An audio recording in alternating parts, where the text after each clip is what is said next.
We are connected by those ideals.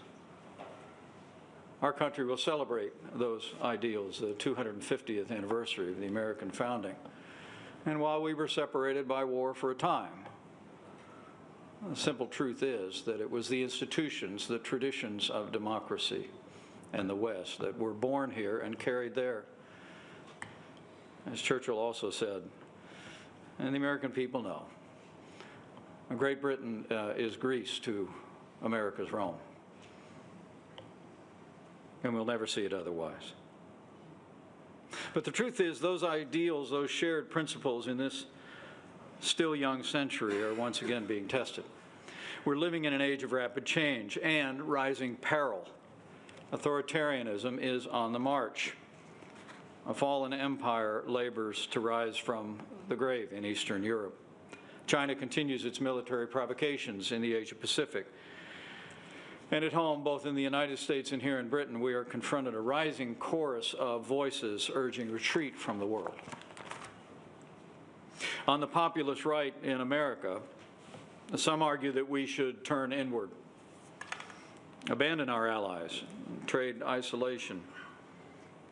leadership for isolation. They argue that America can't take care of our domestic issues while remaining leader of the free world. Well, to them, I say, anyone who thinks that America cannot solve our problems at home and be leader of the free world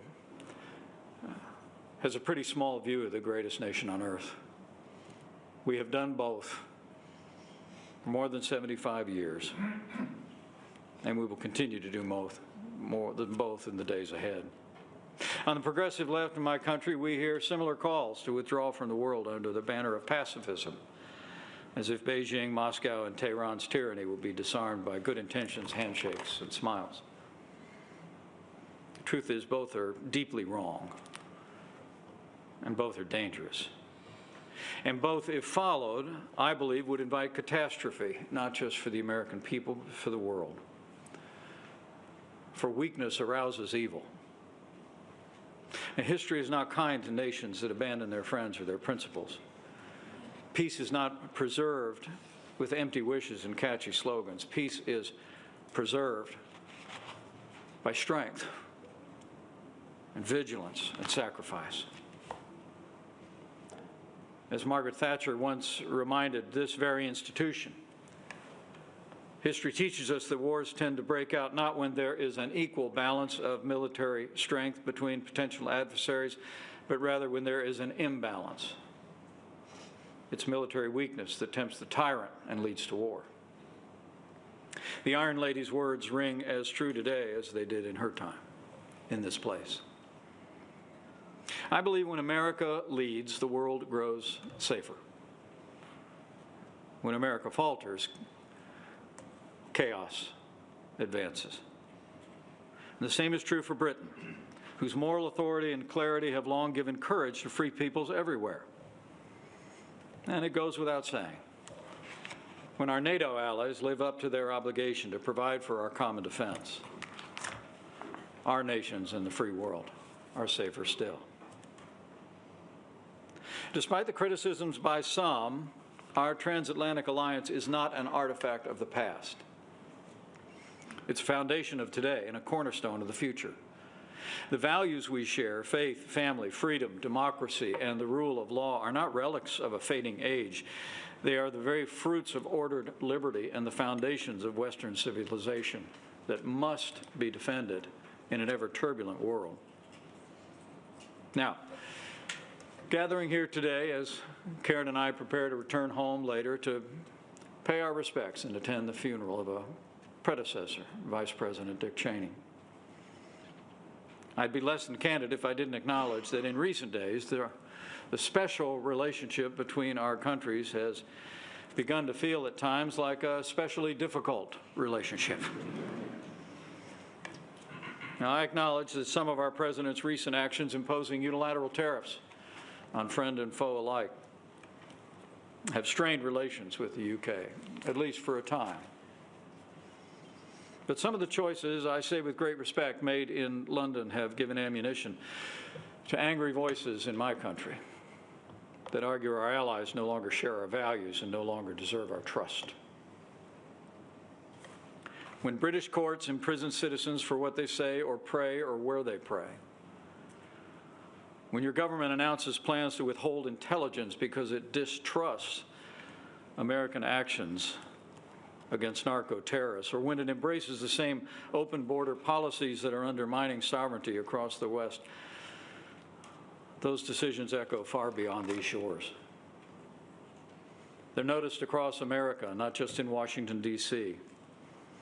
And they are exploited by those who would say that the UK is not our friend, who would like nothing more than to see the Atlantic alliance crumble. But let me assure you, the American people know that the United Kingdom is our friend, and the United States will always be a friend to the United Kingdom. So I say as a friend, the surest way to strengthen our alliance is to live out the freedoms that made it possible. Free speech, secure borders, moral courage to call evil by its name. These are not uniquely American virtues. They're the shared inheritance of freed people. We do well to repair to them. So I came to say today, now more than ever, the United States and the United Kingdom must stand together as the twin pillars of the free world. And nowhere is that calling clearer than in the war raging in Eastern Europe. My wife and I have traveled into Ukraine since Russia's brutal and unprovoked invasion 3 years ago. Just a few short months after the initial invasion, we crossed the border of Poland to a relief center and saw a sight I never thought I'd see outside of black and white films from World War II. Literally throngs of women and children of every age carrying all the possessions they could on their backs into a relief center, fleeing from the onslaught of the Russian invasion. And in 2023, I traveled to the very sites just outside Kiev where Ukrainian troops turned back the initial invasion on that capital city, bravely in the woods, at great cost. I mean, Vladimir Putin's unprovoked invasion of Ukraine is the most blatant act of aggression in Europe since 1939. But it's not merely an attack on one nation. It's a very assault on the right of free people to determine their own destiny. And it's assault on the principle that we will not allow powers to redraw international lines by force. And the truth is, I have no doubt that if Vladimir Putin, who I have met and spoken to, and told things that he didn't want to hear, I have no doubt that if Vladimir Putin overruns Ukraine, it's only a matter of time before he crosses a border where our men and women in uniform will have to deal with him.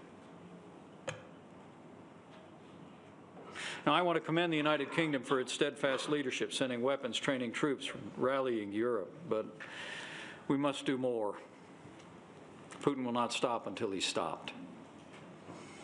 That's why in my country, I have called on our administration and on the Congress of the United States to pass strong secondary sanctions against any nation that is propping up Russia's war machine through the purchase of its energy. Russia's war efforts is being maintained and sustained by oil money from the rest of the world, and much of it comes from nations who claim to share our values. More than $1 trillion worth of Russian oil and gas has been purchased on world markets, funding Putin's brutal war machine. The passage of strong secondary sanctions by the United States and our allies, I believe, will bring enormous economic pressure on Russia. Any nation that heats its homes with Russian oil fuels Putin's war machine. Any nation that helps Putin should share in his isolation. And in point of fact, I'm happy to report the United States has lots of oil and natural gas. And by the way, the United Kingdom has significant undeveloped reserves in the North Sea. I submit to you that it's time for America and the UK to fuel freedom like never before. Beyond Europe lies what I think is the greatest challenge to our securities and economies in the free world in the 21st century, and that is the rise of communist China. While continuing to engage in trade abuses, military provocations, and human rights violations, Beijing inches closer to Taiwan each passing day. And of late, President Xi has continued the communist long-running war on Christianity. Just a few weeks ago, they arrested the pastor of one of the largest underground churches in China, Pastor Ezra Jin Mingri, along with dozens of other church leaders. I would submit to you that in support of our shared commitment to religious freedom, our nations must continue to call on the CCP to immediately release the detained church leaders. And in support of our commitment to democracy and a free press, the time has come for Hong Kong to free Jimmy Lai. What China doesn't know is that communism will never defeat Christianity. People who know me well know the introduction I prefer is, I'm a Christian, a conservative, and a Republican, in that order. The truth is, you can pay £10 and visit the grave of Karl Marx here in London. But if you try to visit the grave of Jesus of Nazareth, he isn't there. He's risen, and his church is on the move. Beijing makes no secret of its desire, not just to expand its influence in the Asia-Pacific, but to remake the world in its own image. More totalitarian, less prosperous, more antagonistic, less concerned with human rights, in a world in which we're all less free. Xi Jinping, who I've also met and spoken with,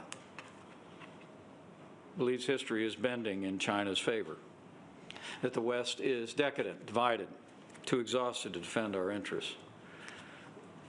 And sadly, America's rising isolationists agree.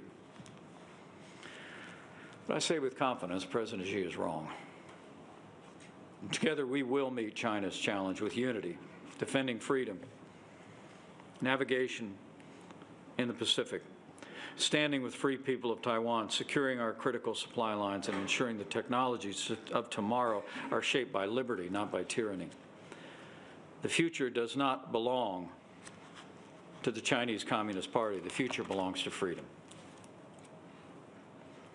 That's the dividing line of our time,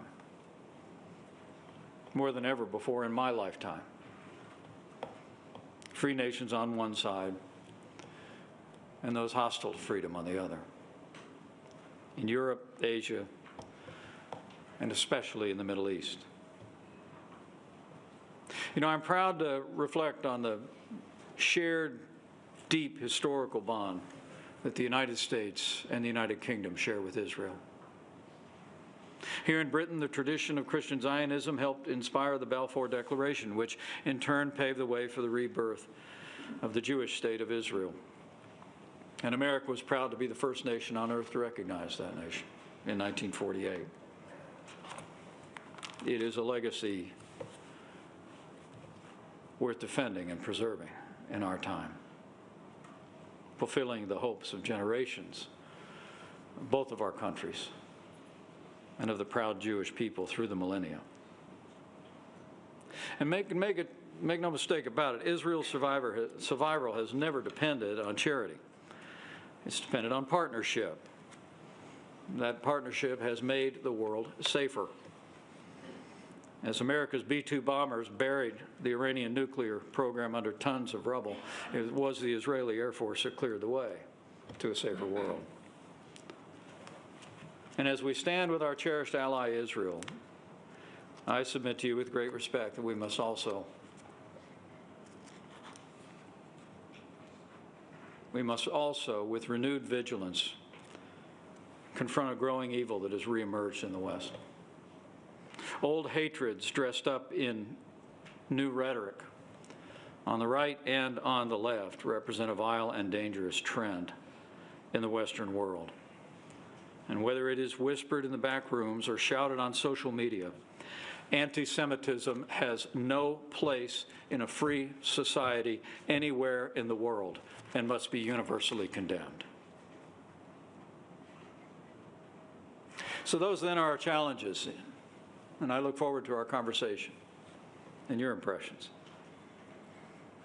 And I know there are some who say that America is weary and losing interest in the world. That we've lost our appetite for leadership, but that's not the America I know. Outside of social media echo chambers, I can assure you the American people still believe in the ideals of our founding and still embrace America's unique role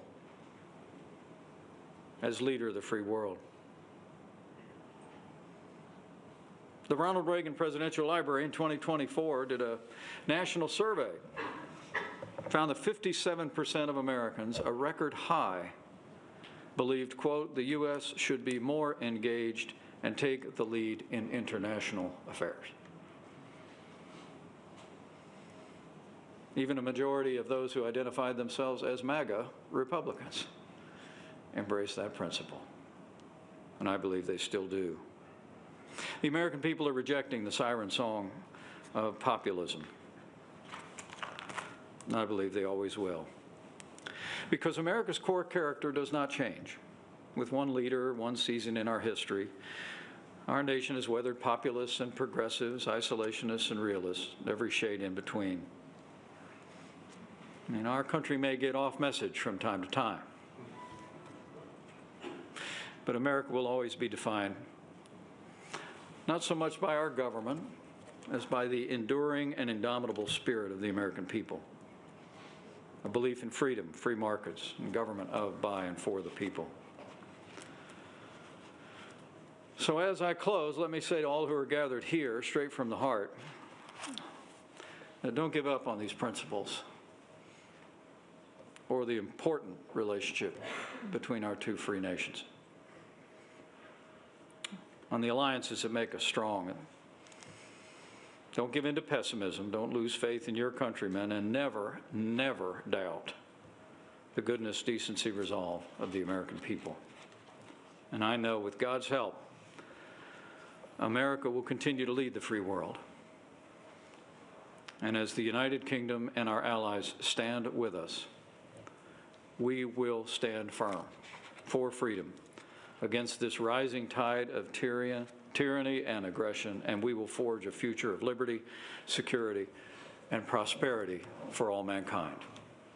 So help us God.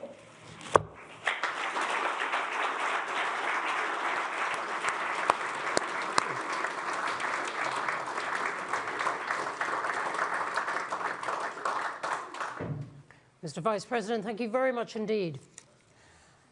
With those final remarks about America's core character does not change, you've taken us right to the heart of one of the questions the world is asking about whether the United States has indeed changed. And I wanted to pick up one point, one central point in what you're saying, which is whether the United States still respects the rule of law. I'm thinking of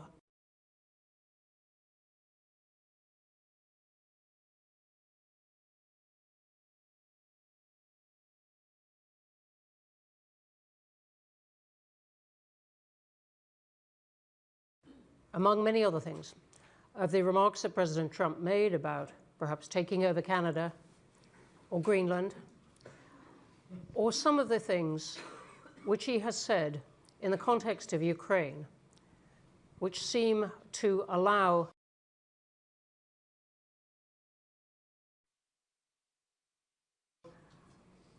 President Putin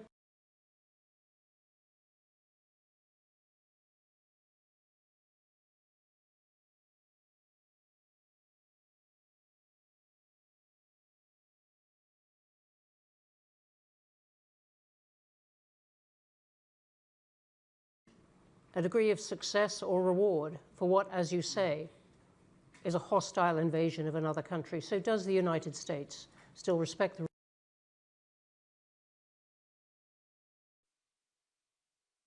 rule of law? What can you say to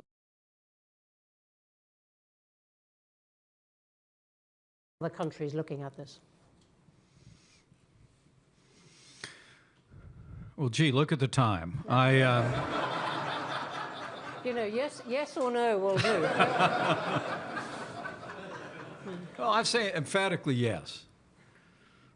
The people of the United States of America and our leaders not only respect the rule of law, but cherish it, cherish freedom. You know, I'm very proud of the record of the Trump-Pence administration. It didn't end the way I wanted it to, but I'll always believe, by God's grace, I did my duty that day in January of 2021, the seat of the peaceful transfer of power.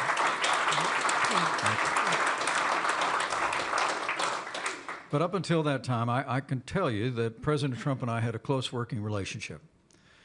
Some people think we're a little bit different.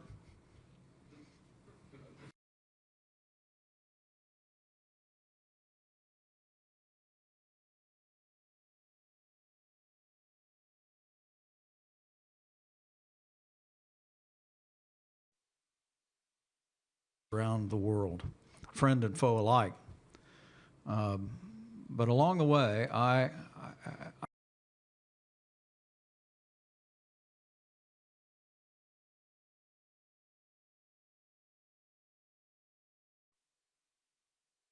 took down the ISIS caliphate. I took down their leader without an American casualty, and also removed the leader of the Iranian Revolutionary Guard, Qasem Soleimani. We stood without apology for Israel, moved our embassy to Jerusalem. So I would maintain to you that that even as the president's rhetorical style can get the attention of the world, like very few leaders I've ever known, that watching what America did in our years, watching where the administration has gotten to after some stops and starts with Ukraine, should give evidence of the fact of what the expectation of the American people is, what the expectation of our leadership is in Washington, D.C. I think we're going to continue to be a nation standing for freedom. President Trump will not change.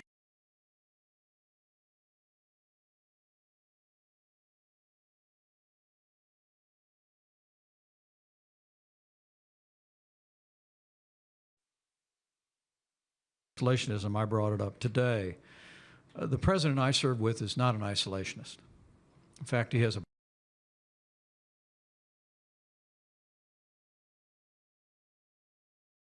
strong secondary sanctions.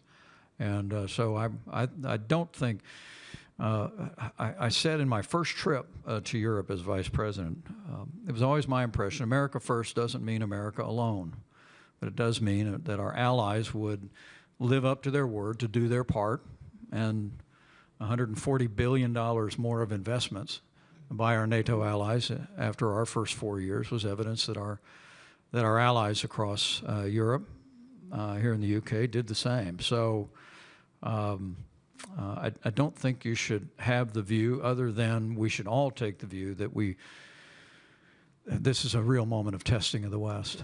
But I think you'll continue to see American leadership. Okay, thank you. Let me ask you about it. You introduced yourself after my introduction, dwelling on what it means to come from a state that makes a lot of things and exports them to the world. Do you think the tariffs that President Trump has brought in will outlast his administration? Well, I hope not. In fact, the Supreme Court of the United States is now currently evaluating whether or not the statute the president has used to impose unilateral tariffs against friend and foe alike is even constitutional. That is claiming that it is an emergency, using that as the basis for these tariffs. Claiming it's an emergency statute, that there's a global emergency. But under our Constitution, Article 1, Section 8, provides that taxes and tariffs, which were called imposts back in the day, can only be enacted by the Congress. The small foundation that I started a few years ago in Washington, D.C. has filed briefs, one of which was cited in the Court of Appeals case that we don't believe the President's use of that statute is consistent with the Constitution. And my hope is that a majority of the Supreme Court will conclude the same. I mean, the simple truth is that at the American founding, taxes on tea were kind of an issue. Those were tariffs. And so by the time they got around to that second draft of an American government in 1787 that we call the Constitution of the United States, the one thing they wanted to make clear was that no one person could impose import tariffs and taxes on the American people, that it would be done by the elected representatives of the American people. I'm hopeful that our Supreme Court will draw the same conclusion. Because as we've argued, and as people in the UK understand, whether it's your tariffs here on our goods coming in, or our tariffs on exports from the UK to the United States, I've made it clear that with the exception of maybe a small impact at the margin, that American businesses and American consumers pay American tariffs. And I think the concession by our administration just in the last few days that they were lifting tariffs on coffee and beef to lower prices at the grocery store kind of made my point. So I think the American people are sensing this. I think we're seeing inflation. We're seeing impacts in our economy, and my hope is that that whether it's the Supreme Court or whether the administration continues to tack and adjust, that we will return to using tariffs the way we did in our administration, which was we used tariffs and the threat of tariffs to negotiate down tariffs and trade barriers and non-tariff subsidies. I mean, President Trump threatened to do away with NAFTA and impose harsh tariffs on Canada and Mexico. It set the stage for us to negotiate the largest trade deal in American history, the USMCA. I was sent to give a major speech at the City of London to say that when Brexit was done, we were already putting together working groups to begin to negotiate a free trade agreement with the UK. I mean, it seems to me tariffs have their use as a means of facilitating negotiation, but in economic policy, I believe, with the exception of China, because honestly, after decades of trade abuses, intellectual property theft, I think we've got to stand firm on China. But other than that, I believe in free trade with free nations. And it's one of the ways the free world will prosper and prevail. Thank you very much for that. You mentioned the Supreme Court, and I wanted to ask you about the quality of democracy in the US itself. We've got quite a lot of questions online on that, including one from Haida Iqbal. Thank you. I'm thinking both of the January 6th challenge, but even of a remark by the President in the White House last night at a press conference where he asked a question by ABC News, uncomfortable to his guest, the Crown Prince of Saudi Arabia, and suggested that ABC's license, one of the main broadcasters of the US, should be taken away. What about the quality of democracy in the US? What should the rest of the world make of it?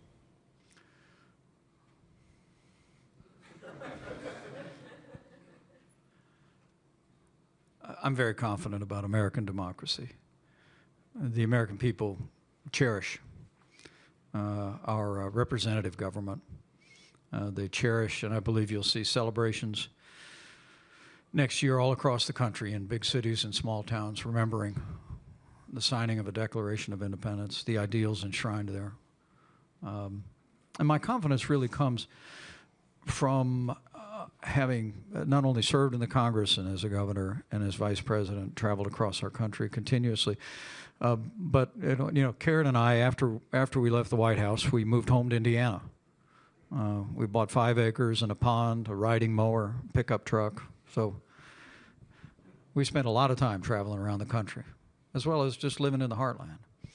And I have to tell you, there has not a day gone by traveling anywhere across the United States that I haven't been deeply humbled by having people come up to me on the right, on the left, everywhere in between, and express appreciation for our service, particularly on that fateful day. And it has reiterated to me the deep love the American people have for our Constitution. You know, we've had a few elections since then. There have been reforms at the state level for elections. The 2022 elections went off without a hitch. 24 elections worked out just fine for the president. We just had midterm elections, less so, but without controversy. And I think you can be confident the American people are going to continue to demand that we live up to that ideal and that principle of representative democracy. I know there are going to be a lot of questions, so let me just ask you one more. You mentioned some points where you thought the UK was going wrong. We have the budget next week, where the Chancellor is expected to bring in a lot of tax rises and is grappling with the rising size of the state here. These are principles you've argued against all your life. Is this somewhere where you think the UK is going wrong?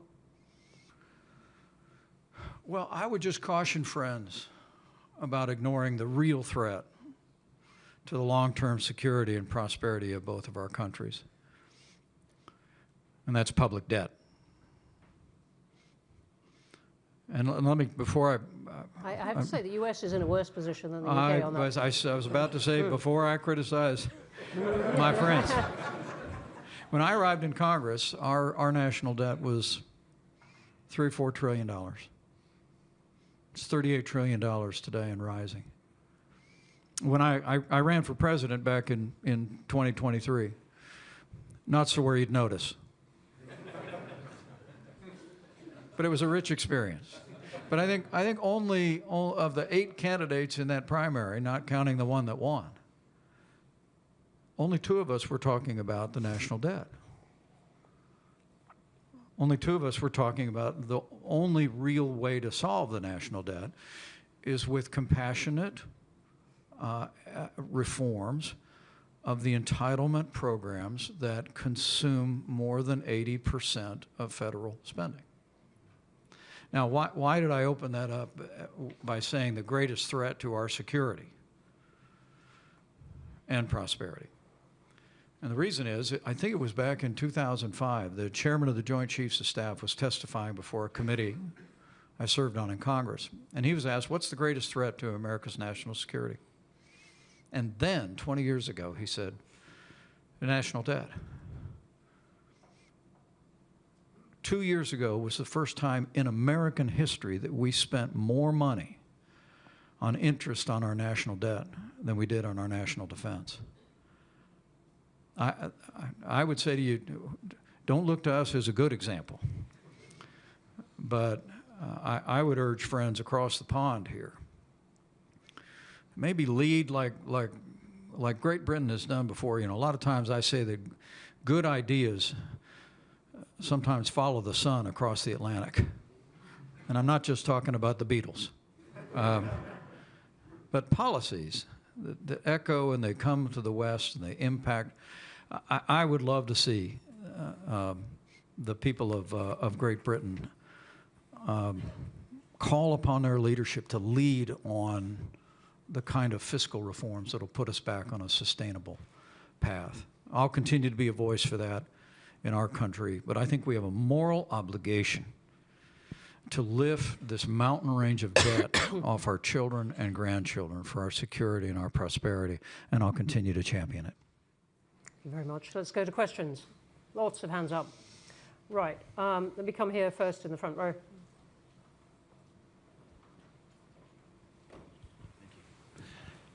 Mr. Vice President, could you elucidate... Could you say who you are? Oh, I beg your pardon, Sam Kiley from The Independent. Mr. Vice President, could you elucidate a little bit more on the perception we certainly have here in the United Kingdom and Europe that internal democracy in the United States really is under threat. There's been attacks on the judiciary, the media, the Pentagon, the armed forces have been eviscerated of potential critics. And certainly as I come from the African continent, the kind of incipient coup is pretty obvious to some of us.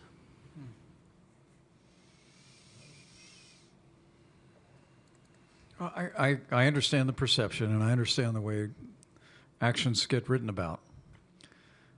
But I just speak with confidence about the expectations of the American people.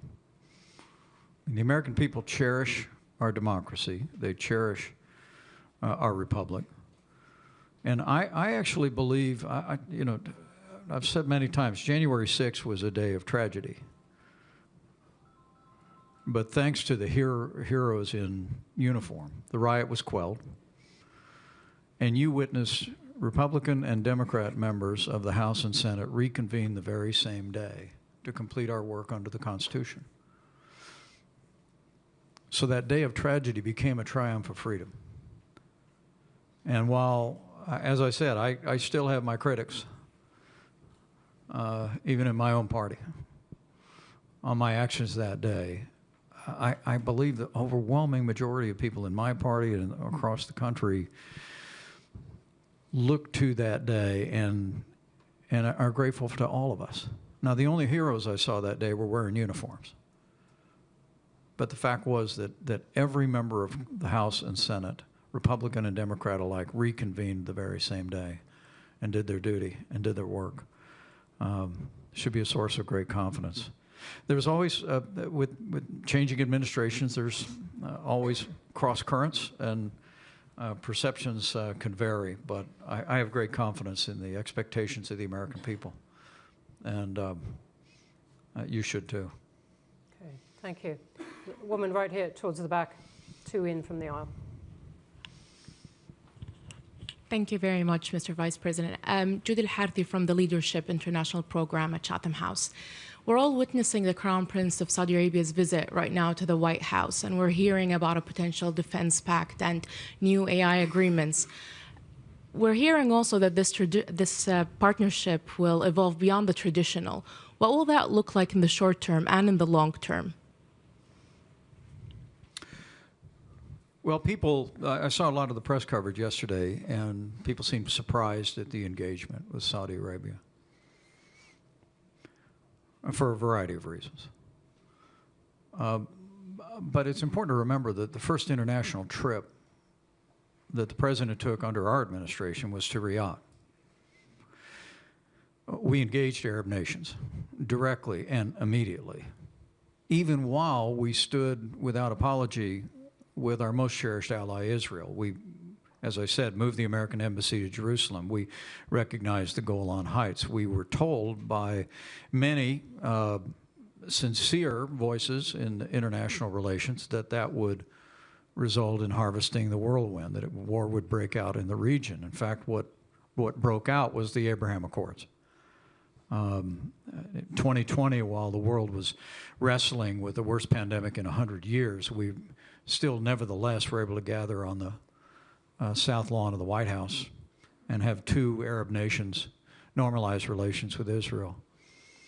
And while I've expressed concerns here during my trip in the UK about the sale of F-35 aircraft to Saudi Arabia, and given that's the most advanced aircraft platform that we have, stealth technology, and I am hopeful the administration will carefully consider the transfer of that technology to Saudi Arabia and take steps to ensure that that technology does not fall into China's hands. Forgive me, is that your main concern, that China gets access to it as opposed to changing the balance of power? It is a very real concern because I'm very aware of our military superiority and our technologies, and the F-35 platform is chief among them. But the other part of that is I hope what comes from it is I hope Saudi Arabia will find its way onto the Abraham Accords. That would be a colossal development in the region, and it may well signal, after the horrors of October the 7th and the tragedy of the war the necessary war that Israel prosecuted in Gaza since, it might well herald a completely new season for peace in the region. Okay, thank you. Here, second up. My name is Nishan Chilkuri, Chatham House member, and I work for the Daily Mail. Mr. Vice President, you've obviously paid a big price for your commitment to upholding the Constitution. Going into the next election, do you expect to see actions that will challenge it yet again? What are your biggest fears?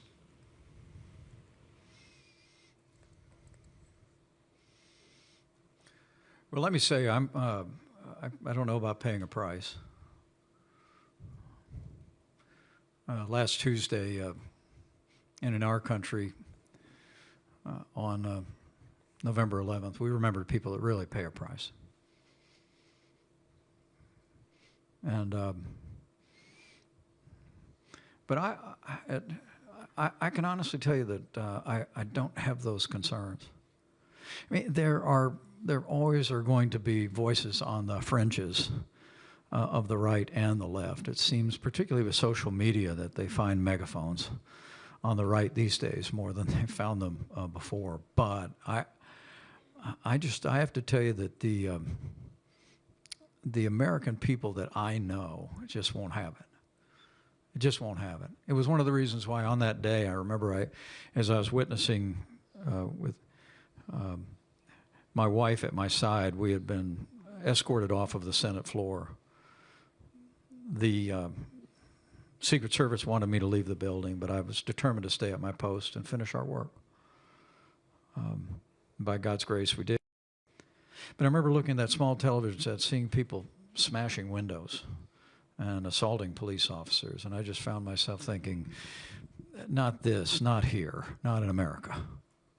And particularly not the people of our movement. I will maintain to you that the people that engaged in violence and vandalism on that day did not represent even much more than a fraction of the people of our movement, people that I was among for 20 years and 4.5 years as a candidate and as a vice president. Those people love our institutions. The American people, I think, are the most generous, most patriotic, most God-fearing, innovative people the world's ever known, and they're going to hold our country to account in the days ahead. Thank you. I'm going to take another one here, front row.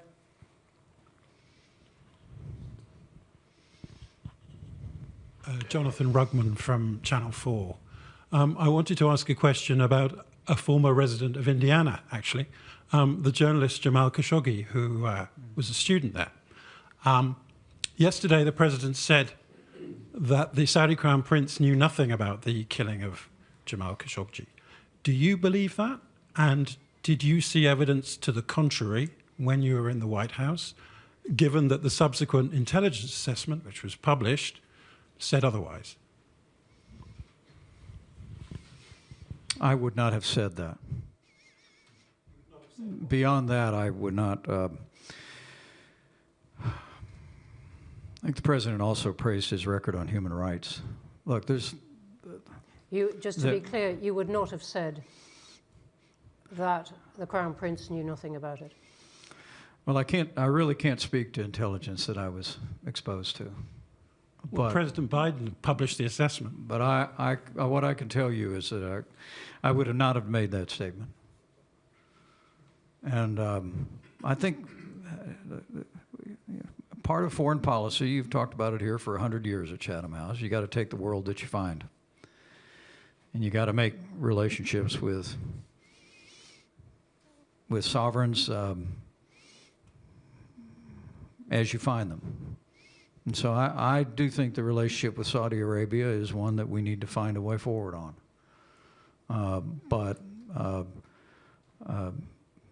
I think it's very important that we never cast aside. We never cast aside our deep commitment to freedom, to the freedom of the press, to and I can tell you, I just simply I would have had I been given the opportunity to be sitting in that right-hand chair in front of the fireplace, that meeting would have gone a little different.